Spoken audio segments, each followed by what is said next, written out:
Key to Life.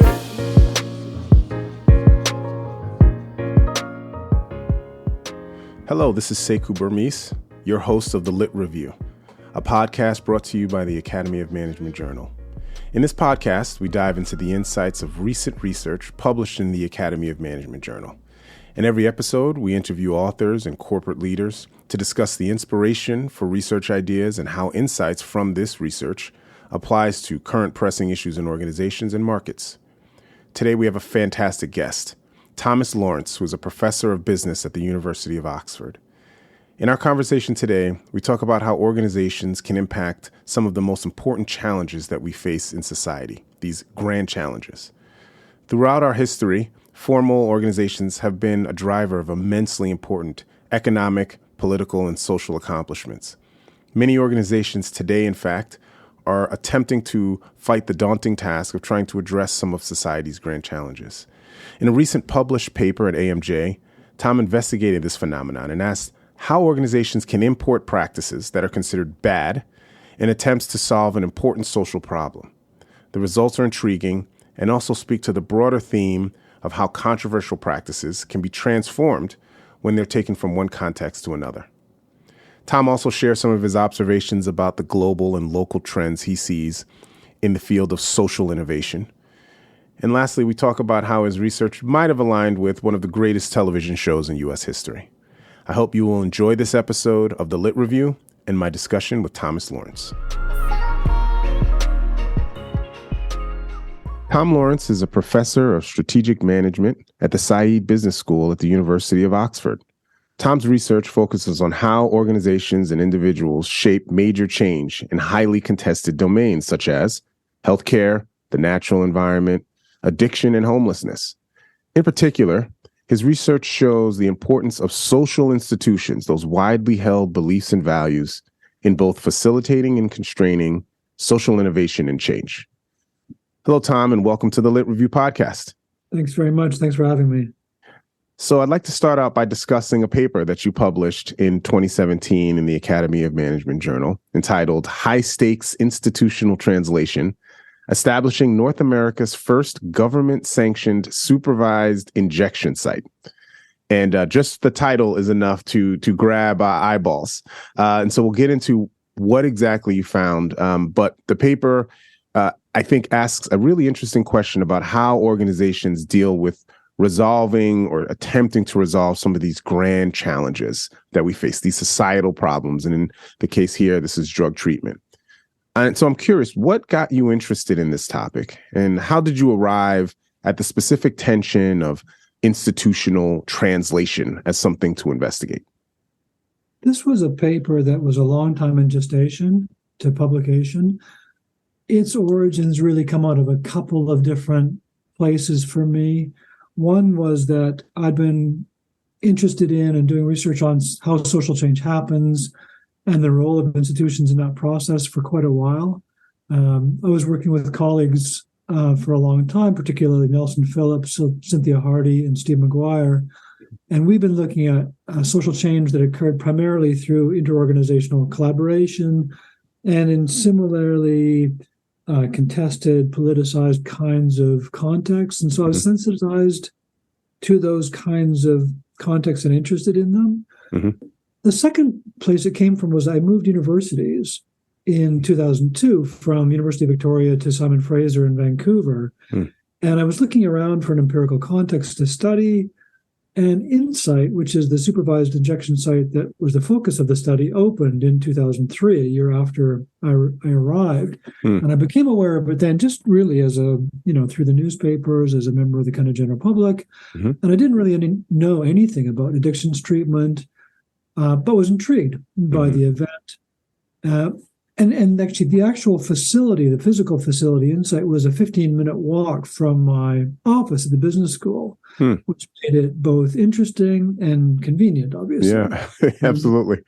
And so I could just walk down there. And I don't know if you've been to Vancouver? Yeah, for the Academy of Management. A few times. And for the book when we did the book of together. Course. Yes. Anyway, the Vancouver is an interesting place in this regard, in that the business school is in the heart of the kind of downtown core financial area of Vancouver. It's pretty new buildings, lots of glass, shiny. It's, you see pictures of Vancouver that kind of emphasize that aspect of it. But if you walk 10 minutes east from the business school, you walk into a whole different world, which is the downtown east side, which is one of the poorest, least healthy postal codes in Canada. It's a long, storied neighborhood that has a real neighborhood feel to it, but a lot of social problems. And that was really the heart of the story of Inside in the supervised injection site, where the kind of dynamics that were going on in the downtown east side, really just a 10-minute walk from my office. Yeah. And so I grew up in New York City, and so I'm intimately aware of just the weird juxtaposition of wealth and social ills and social problems that can be sometimes a block, 2 blocks away from one another. And it's really a stark contrast. And so you're moving and relocating here, seeing this, hearing about it, I guess, and, being a curious social scientist, you were like, well, maybe there's something here. And so you went in and what did you find in your research? The research was focused on understanding how the supervised injection site came to be opened, in the sense that, on the one hand, it was quite straightforward. It was a health facility that was run by the local regional health authority, and they had the authority to do it. But there was a really long 10-year process that led to the opening of that facility eventually, and it emerged from an opioid. I mean, right now we talk about opioid epidemics and the epidemic of overdoses that's occurring both in Canada and the U.S. Yep. This was a similar, but actually smaller scale epidemic that occurred decades before currently the current problems. But there was a period in which, there's a long period in which overdose deaths from opioids, both in Canada and the U.S., they occurred, but at a relatively low level in terms of incident rates. And then there was a spike that occurred in the 1980s when some of the drugs that came, particularly from Asia, changed, and that triggered a whole set of deaths and a kind of crisis in the community that was around drug user populations as they saw friends and family dying from the use of these drugs. And so what I traced was the process from that epidemic and kind of crisis in the community to the opening of this supervised injection site. And in a sense, so that the question was really, how did this thing open? And so the first finding was really that, well, this thing was really the end result of the opening, or the social construction at least, of waves of supervised injection sites prior to the government-sanctioned site, which included 9 different physical sites, including illegal sites, demonstration sites, a site in the basement of a church, a site that never opened, that was constructed by a local NGO, and then also the sort of discursive construction of supervised injection sites in a whole series of reports that were government and NGO and interorganizational reports that were developed, trying to kind of describe and articulate what this thing would be and what we would mean by a supervised injection site, because the basic technology, if you like, is incredibly simple. It's a room with nurses and some almost like cubicles from a library where a drug user can sit and safely inject, so that if they overdose, there's someone there that can help them. And that's all it is. But it's the embedding of that very simple technology in a community that is the challenge that they had to overcome. And so all of these intermediate sites, if you like, were kind of attempts to understand, well, what would that embedding look like? Who would run it? How would it run? Where would it be located? What would be the relationship to police, to the health system, to the courts, to the municipality, and so on? So that was one. And the second finding which is much more general, I think, is that this articulation, physical and discursive, of the supervised injection site evolved in complexity over the 6 or 8 years that these experiments were going on. And it evolved in a sort of co-evolutionary way with the social network that was sponsoring and constructing it. And so initially, we saw very simple sites opened by individuals on an illegal basis or articulated in terms of a very simple set of ideas by individuals. And that morphed into more complex constructions by groups and ultimately into this government-sanctioned site, which in some sense it was government-sanctioned and run, but it was really the product of a complex interorganizational network which allowed it to become embedded in the way I was talking about, so that it had an explicit relationship to the justice system, to the health system, to the city, to the drug user network, to researchers, and so on, so that the simple technology could actually be robust in some way. So two things as you were describing that immediately jump out to me. And the first is academic, and the second one is less academic. So the first one that really jumps out at me is this idea that to make change that's truly transformational is not straightforward. Even if like you said, the technology is straightforward. Hey, what do we need to reduce these deaths? We need a place people can go and safely do this.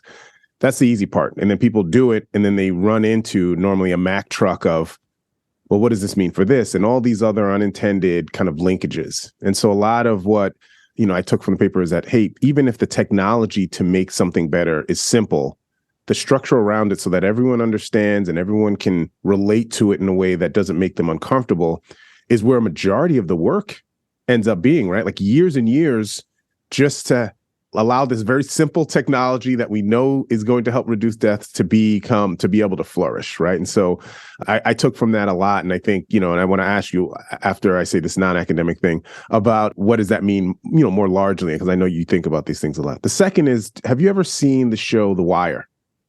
Sure. Okay. So are you familiar with Hamsterdam episode or the Hamsterdam plot? Okay, you'll have to remind me. All right. Well, yeah, I mean, it was 2004. So it's crazy just because I read this and I said, oh, he collected this data as the writers for The Wire were writing this script. And so in it, in essence, this is in Baltimore and they're dealing with a huge drug problem. And so one of the police officers says we should set up a safe zone where we will not prosecute using and we will not prosecute selling. Right. So it was a zone, and it was, a moment of clarity from this one lieutenant had been fighting this war on drugs for so long. He's like, we should set it up. And they tried to call it Amsterdam, but people didn't understand. So they call it Hamsterdam. And it was simple, and the technology was simple, and it was a monumental failure in the show because no one could make sense of, well, if you're the police and we're here to stop and we're letting it happen, then who are we? And then what are we doing? And it was just people's inability to understand what was happening in the show. And it mimics a lot of what I think you're finding in this. So I was wondering if you were a consulting writer for The Wire, or if David Simon reached out to you. No, I actually do remember that episode now. And I had the same feeling. I mean, it's fascinating. One of the dynamics that occurred in Vancouver was absolutely the connection needing to be negotiated between the idea of a supervised injection site, the people that would run it, and the role that the police would play in facilitating it, because they needed to be on board. And in Canada, like in the US, there are multiple levels of police. And I think, as sometimes happens in the US as well, the different levels have very different relationships to local activity and people. Sure. And so in Canada, there's the RCMP and there's the Vancouver City Police. And the Vancouver City Police were intimately connected to the city in a way that the RCMP was not, even though both played a role. And so there was a kind of process where they had to get police both at the level of the leadership, which in some ways was easier, but also the rank and file police Sure. officers to get on board Sure. and not prosecute people, not just within the supervised injection site, obviously, because they had an exemption, but the minute you stepped out of the injection site, sure. or on your way to it, you're going to be holding. Yeah. And so you couldn't have police sort of thinking, okay, this is circling fantastic. around. Yeah, we will just kind of wait outside and arrest everyone. And so they had to be on board that this was going to work. And that took a lot of, I think, courage by the police force, by the leadership of them, and then also really strong negotiations between the police and the city in reaching that kind of agreement. And one of the difficult issues around, like you say, getting your head around it was actually also for the drug users. Drug users had to trust all these groups that they normally would not trust and that they've been very badly served by in the past. And so that took a lot of reconstruction of identities on the part of a lot of people in relationship to what this problem was. And there was a real transformation. I mean, and the basic transformation in some ways was from the social construction of drug addiction as a criminal problem to a health problem. And the response being a criminal justice response, moving to a health response. Yeah.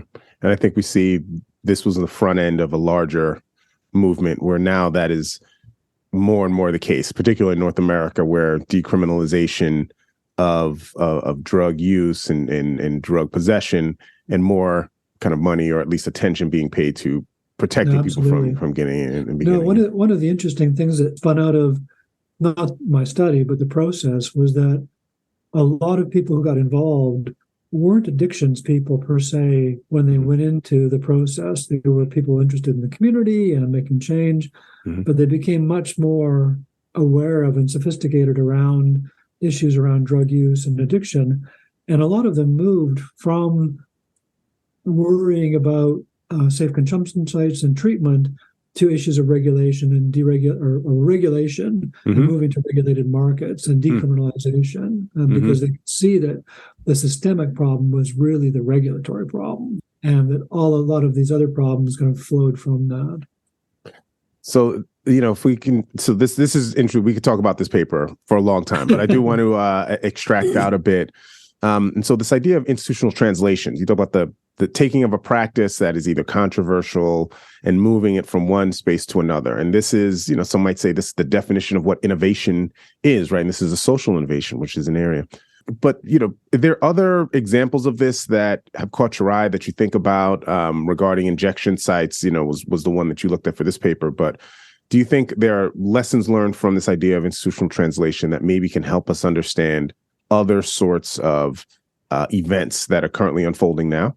I think so. I think that if you look at issues around health in general, then what you see when you compare jurisdictions around the world often is in part differences in economic resources and technologies that are available to people, but particularly I think you see differences in values that are driving decisions that are less about technology and more about how people determine their own health outcomes and the relationship, for instance, between individual health and public health. And so we were talking about COVID before we came onto this conversation. And I think COVID really made transparent a lot of the challenges and questions about the translation of different, very simple technologies across jurisdictions and across sort of value and cultural sort of boundaries. And things as simple as masking, the use of vaccinations, which, I mean, obviously the construction of a vaccination is a complex technology, but the implementation of a vaccine is not. What's complex about the implementation of a vaccine is the social context in which it's embedded. And so when we see in the UK, for instance, where we look at the incidences of vaccination that are the lowest, they're not surprisingly among populations with the lowest trust of government institutions in general. Sure. And that trust is that low level of trust has been earned by the government over a very long time. And so it can't magically go away. And the reactions to people who are vaccine hesitant in this country is a very individualizing one, as if those people are stupid or ill-informed or uneducated. But in fact, what they have is a very different relationship to the social structures that are offering vaccines. And so I think, very similarly, that when we think about the movement of innovations, whether it's masking innovations or vaccines or injection sites, we have to be very attendant to the histories and cultures of the people that are involved and make sure that what we're not doing is trying to kind of diagnose frictions in a way that's really kind of a fundamental attribution error in terms of looking at individuals and try and take into account these cultural, social, political, structural contexts as well. The paper I did was a little bit about that in terms of it was the evolution of that context. But even then, even in the most progressive North American cities, there's still a lot of struggle over the appropriate framing and understanding of drug use. Marijuana and cannabis use is one issue. But then there are a lot of drugs and a lot of harm is being done by drug use that's unregulated, and it's unregulated significantly because the history of drug use is associated with issues of race and class that have to be incorporated in any kind of response to it. I realize this is well outside of a kind of an organizational lens. I think that there are a lot of organizations and a lot of entrepreneurs now that are motivated to be a part of how do you engender better trust between institutions and end users, and how do you make some movement on some of these topics? How do you go about convincing people to change the way that they approach certain problems? And I mean, for a lot of folks, I'm in a business school, you're in a business school, I have a lot of students that are like, hey, the answers are here in business. We know marketing, we know persuasion, we know strategy, we know all these things. Can we apply them to some of these social problems in a way? And so in that way, I think the idea of social innovation, which is just really taken off in the field. I don't know about how things are at Oxford, but here at UNC, it's one of the most popular kind of topics. And I think it's for that reason.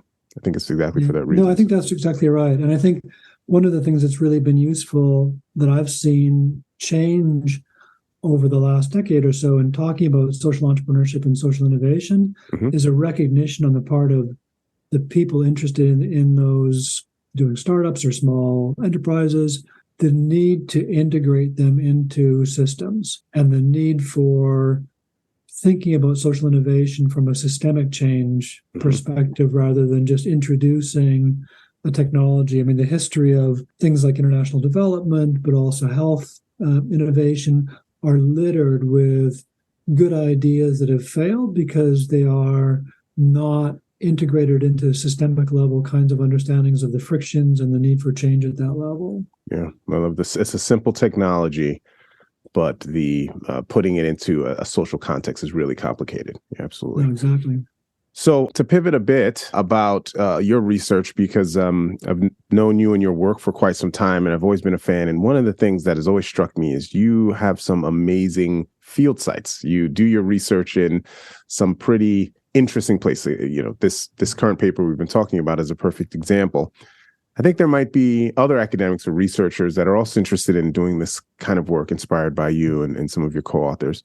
Do you have any advice on folks that are trying to blend research or things that they're trying to do with addressing kind of grand challenges in places that maybe aren't commonly looked? These are not S&P 500 kind of contexts that you tend to gravitate towards.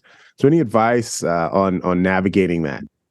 Well, I'll start with the good news on that front, which is one of the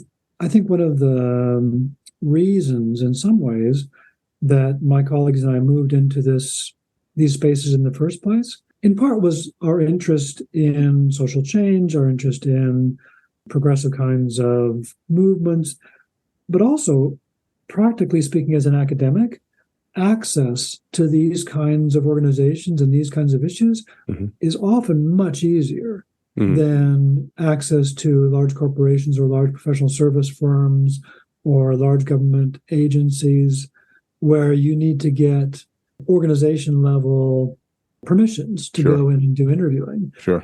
I've never had to do that. When I you just show up with clipboard. I just show up. I'm Tom. When I How are you want to doing? interview people about in the downtown east side, I walk into the downtown east side. I look for individuals. I call individuals, and that's who I talk to. And so the friction is very low. The barriers are very low on that front.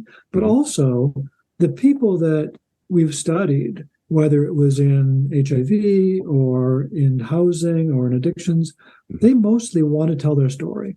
These are people who are trying to change the world, and they know that a part of how you change the world is telling your story to lots of different people. And they recognize that telling an academic is not going to get the word out immediately. It's not the same as doing a newspaper interview or a TV interview, but they're articulate. They know how to tell their story. They're used to telling it.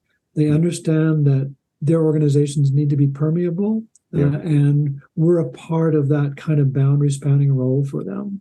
And so I've found it incredibly easy for the most part to get access. So that's a really practical reason. And in fact, if there are doctoral students listening, when you are short on time and you need to get access, not-for-profits, NGOs, social movements, those kinds of spaces are going to welcome you often much more easily than corporate spaces are going to. So that's one piece. The other piece I would say is they're not just organizations that you're entering into. These are really worlds that you're entering into. Worlds that have cultures and language and history, networks.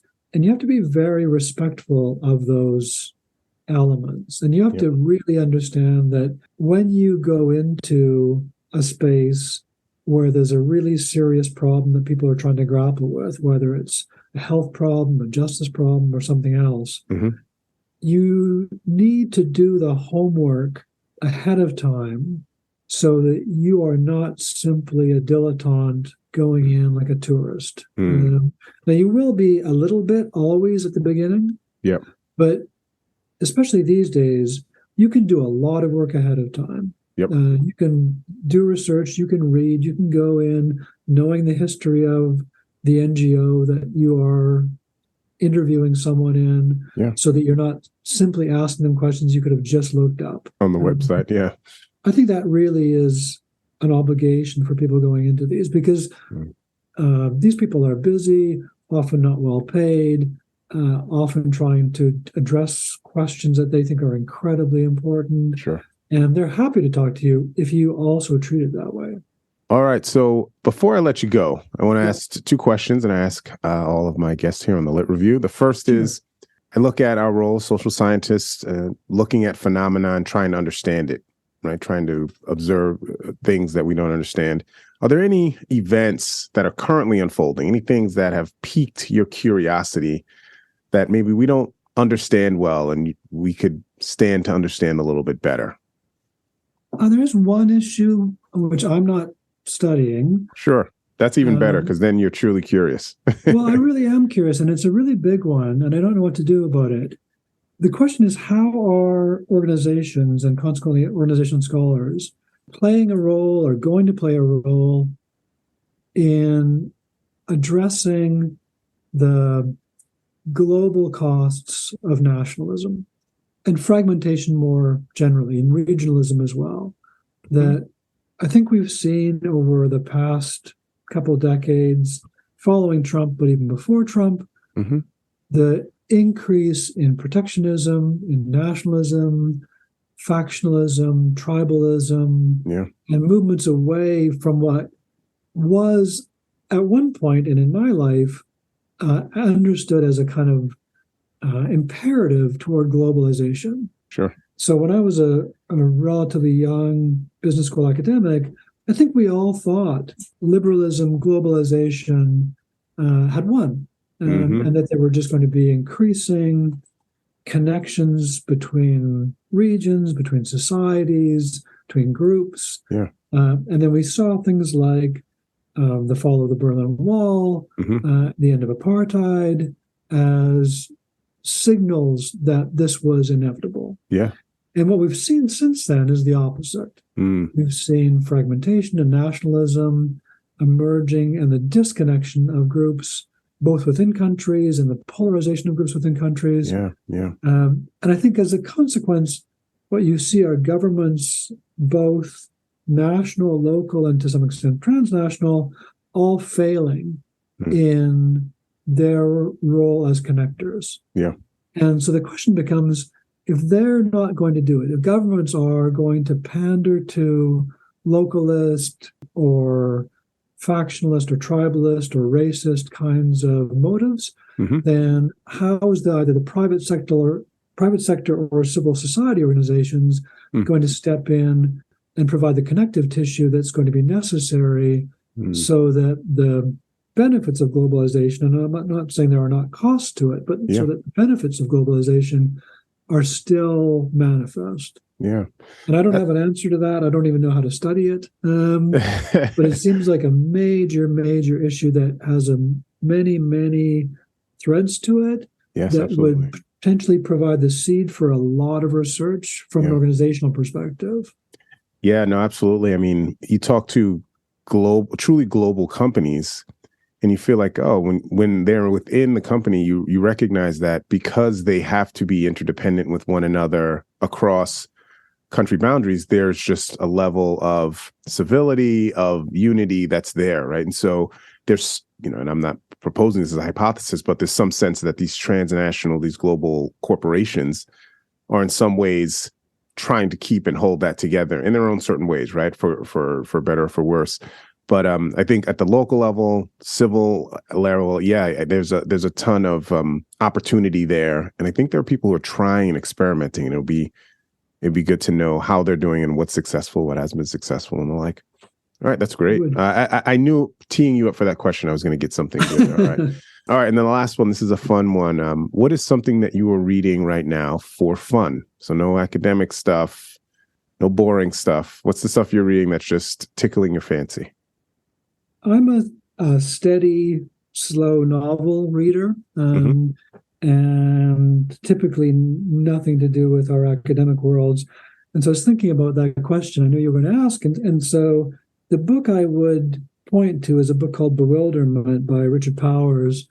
And my pitch for it is in some sense the counter to the question I just asked about globalization and localization, because Bewilderment is a beautifully written, small story of a father and a son and their evolution together. And I won't say anything more than that, but it's really this kind of very intimate, small, beautifully crafted story. So it's, again, Bewilderment by Richard Powers. That's Bewilderment. All right. That sounds intriguing. I think you've set it up very nicely. The publisher would be pleased with how you described it. Well, Tom, thank you so much. On a personal note, you mentioned the conference back in 2007? Yeah, sounds right. That you did putting that book chapter together. That was probably one of the first times I, as a PhD student, got to sit in a room and talk to what at that time, my view were just, the tops of the field in institutional theory. And I learned so much. I talk about that all the time with my doctoral students because I learned so much just sitting around listening to Royston, and Art Stinchcomb was there, and Paul Hurt, all these people talk about problems and see how driven they were to still answer questions, despite the fact that they were very senior and prominent people. And so I think you have demonstrated that in your own work, that you remain very committed, despite your status atop our field, to answer these really important questions. And so thank you for the time today, and enjoy the rest of your day. Thank you very much. And I felt the same way. When I got your email, Seiko, I just thought, that was so fun talking to you way back then, that I'm sure this will be fun as well. So thanks for doing this. This is a great initiative. All right. That's it for the Lit Review. I appreciate Tom for his time, and I appreciate you all for listening. If you like this episode, please subscribe to the Lit Review podcast. You can find us by searching The Lit Review, an AMJ podcast, on iTunes, Spotify, and other platforms, as well as on the AMJ homepage. You can also follow us on Twitter, where we have a weekly Twitter Spaces show called AMJ Radio Live, hosted by AOM Connect. I will be joining the show once a month to provide a behind-the-scenes look at the podcast and also answer any listener questions. Thanks to the Academy of Management for their support of this podcast. Special thanks, of course, to my producer, Holly Fearing, for all of her work behind the scenes. Our theme music is produced by Key to Life. This is Sekou Burmese. See you next time. Take care and be good.